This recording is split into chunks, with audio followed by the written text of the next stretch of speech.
Our presentation today will be examining the ways that identifying as a GLBT individual affects your standing in the healthcare industry. We'll be examining the ways that stigmatization of GLBT individuals affect the family, as well as how laws restricting parental guardianship and visitation rights affect GLBT family members. It's impossible to discuss GLBT health issues without discussing the HIV and AIDS epidemic. To begin this discussion, let's refer to clips from the Oprah Winfrey Show. It's here in Mingo County where the Hatfields and McCoys had their bloody feud. Their descendants, some of them, still live here. But generations later, they are up in arms over a new struggle: AIDS. AIDS hit this small town one day last July when a Williamson man suspected of having AIDS took a dip in the local swimming pool. Word of that fateful swim spread from one side of this town to the other, and by the next day, fear and panic had forced the pool to be closed and the local paper to run the biggest headline in its history. Not since cancer, polio, tuberculosis, or leprosy has a disease caused such widespread fear. Here is what some Williamson residents feel should happen to people with AIDS. I think God has given him the AIDS for a special reason. I wouldn't want him to be around my family. Shouldn't be around my family. Put him on a reservation, like they did the Indians. We're in Williamson, West Virginia today. Mike Sisko had to leave this town, he said, because he felt like an outcast, because he has AIDS. Mike, you said earlier that you felt that you had had a social death. Mm-hmm. Yes. And so when you, I'm certain yourself, discovered you had AIDS, you had your own misconceptions about it. Did you think you were going to die immediately? I really was so afraid and frightened that when I found out, all I wanted to do was come home and be with my family. Mm-hmm. I am Mike's sister, Liz, and this town has done every single one of my family wrong. They have shunned us. I have walked in grocery stores, and people have turned around and left because of this. Now, he is one of God's children, no matter if he loves him, if he is his or not. He is God's child, just as we all are.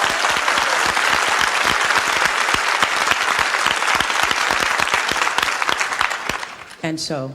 And I think that people here need to stop and think, what would you do if it was yours? What would you do? I'm repulsed by the man's lifestyle. I'm repulsed by his disease, and I'm repulsed by him. And God has nothing to do with giving these people AIDS. God does not kill babies, and babies get AIDS. This is a disease of nature. Nature will take care of something that's wrong. It'll eradicate it. And if they were all put them all together without any women, they would be extinct from the face of the earth in no time. First of all, and if they couldn't reproduce, AIDS would kill them off anyway. In a town this size, first of all, I've had it. For every AIDS patient that we have in this town, for years. AIDS stands for Acquired Immunodeficiency Syndrome and is a surveillance definition based on signs, symptoms, infections, and cancers associated with the deficiency of the immune system that stems from infection with HIV. The term AIDS applies to the most advanced stages of HIV infection, defined by the occurrence of any more than 20 opportunistic infections or HIV-related cancers. In the 1970s and 80s, people with HIV had extremely limited treatment options and often died quickly after they first got sick. Since then, advances in medical treatment have made it possible to live long and well with HIV. In Eleanor Macklin's article, AIDS Implications for Families, she describes 7 specific effects of AIDS and on families. Prejudice, homophobia, and hysteria resulting from unrealistic fear of contamination. It is not unusual for persons known to have HIV or AIDS to be fired from a job, ejected from apartments, denied social services by a wide variety of professionals, shunned by neighbors, and avoided by relatives. The person with AIDS will experience both the fear of becoming infected and the fear of infecting others. There may even be some initial hesitancy to be tested for fear of learning the results, the reluctance to be intimate for fear of infecting loved ones, and the inevitable fear of death in the process of dying. Patients are plagued by the question of what will happen when he or she becomes too ill to continue to care for him or herself. Many face rejection by family and friends when it is revealed that one has AIDS. For many, this is the first time that the family has heard directly that the individual is gay or bisexual. There is a guilt experienced by family members who once rejected a now dying relative because he was gay, the guilt of abandoning a partner because the fear of infection or not being able to handle the emotional strain, and the frequent guilt experienced by the well partner of having been spared. There is anger at fate for the illness, at the disease itself for the illness, at the partner for being sick, at the partner who may have been the source of the infection, society for being judgmental and unsupportive, and even the TV for reminding one that AIDS kills when one knows that continued life will depend on thinking positively. There is the recurring grief at the impending loss as well as the grieving at that loss. There is a loss of life, loss of health, loss of relationship, and loss of normalcy. This is made even more difficult by the fact that families often do not feel free to openly discuss the death, and that, in some instances, partner or child survivors may be facing the same potential death. Persons with AIDS and their significant others often find themselves poverty-stricken due to loss of earning power, the high cost of treatment, and the lack of adequate financial assistance. This makes it difficult for individuals to maintain the interdependence and sense of control central to their emotional well-being.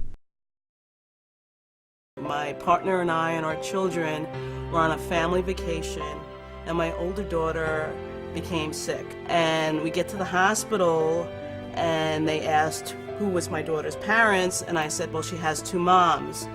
And they were like, well, she can't have two moms, only one of you can go in. My daughter was traumatized by that. We were traumatized by that. Same-sex couples are raising children in at least 96% of all U.S. counties. Same-sex couples and their children are not legally recognized or protected under federal and many states' laws.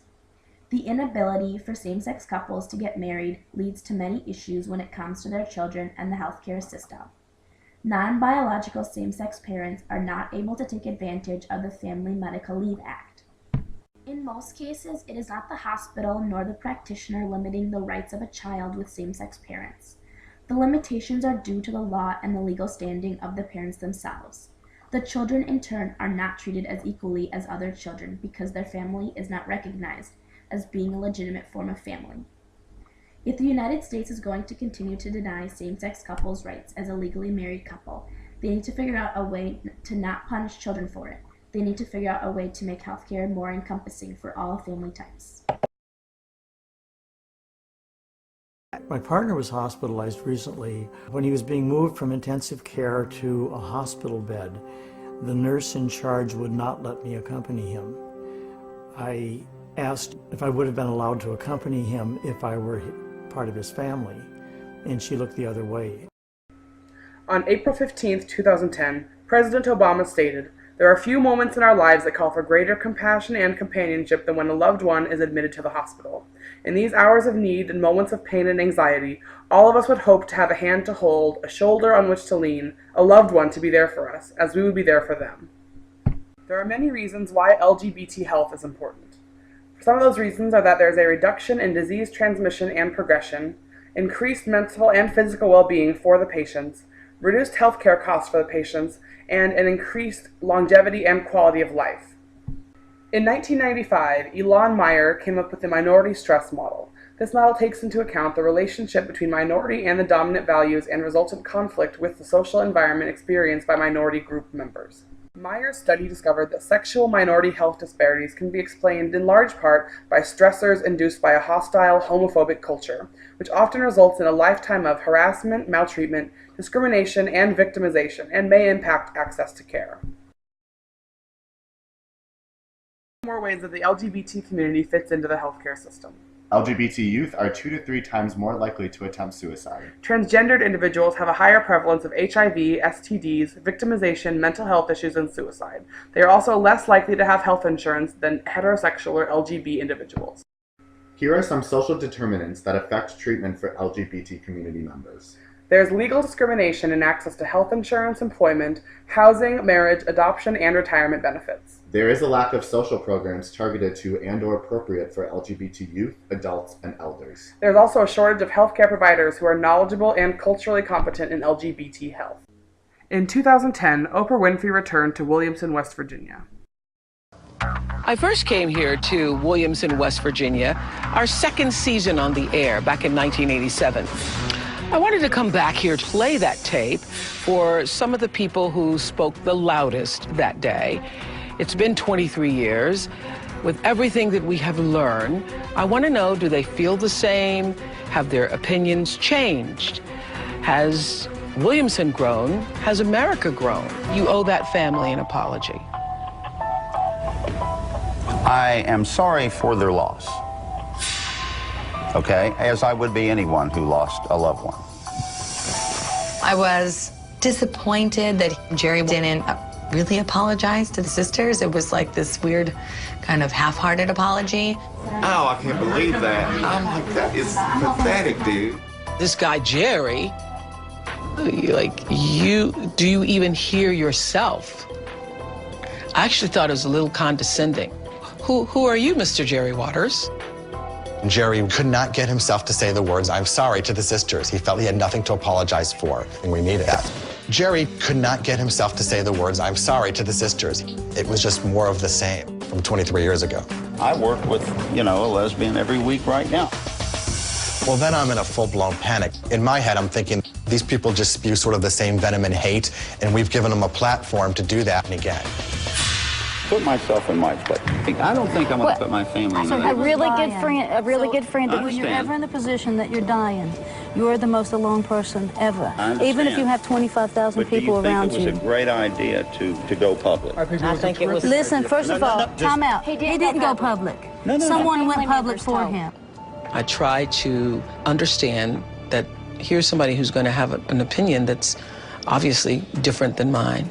Whenever somebody is articulating disdain in such a forceful way, oftentimes it's coming from ignorance, and oftentimes it's coming from a place that's deeper and greater than they know. So I try to hear what's underneath of what he's actually saying. I think it was a great idea, going in the pool and so forth. I took him to that pool that day, thank you. It was 97 degrees and we were poor and had no air conditioner. And if he was here today, I would take him right back to the pool and get right in it. Hi, I remember Bob. Hi, you were wearing a red suit then. Bob was also in the audience today. Let's take a look at what he had to say. I don't have anything against him, but I don't want to be around him. Don't want to drink after him. I don't want to eat after him. And if he sneezed or something, would you be upset if he sneezed? If I was too close to him, I probably would. Okay, thank you, sir. Do you still feel the same way, Bob?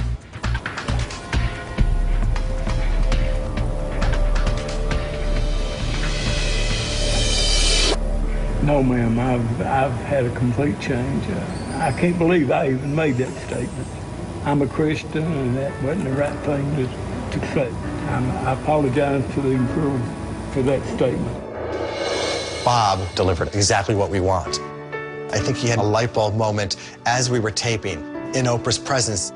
To see this man who's 74 years old apologize was just a great moment, and I think really helped give the show heart and soul.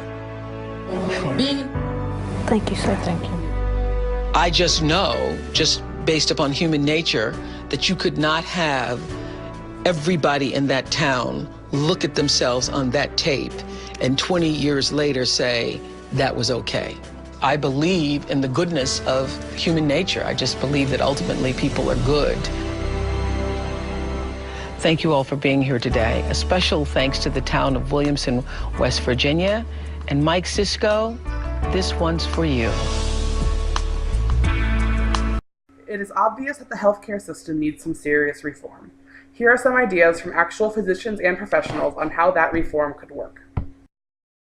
It's not about sensitivity, it's about respect, it's about humanitarian response to a human being in general. What needs to happen when a patient is admitted to a hospital is that the care providers think about the fact that the patient might have different sexual orientation or different gender identity than the care provider. I do think the LGBT community has special needs. I think the LGBT community has a specific special need, which is to be treated the way non-LGBT people have been treated forever, which is to be asked about their sexuality, to be asked about their quality of life, what their home situation is, what their work situation is, what their friend situation is, without the person asking the questions being afraid of what the answers might be.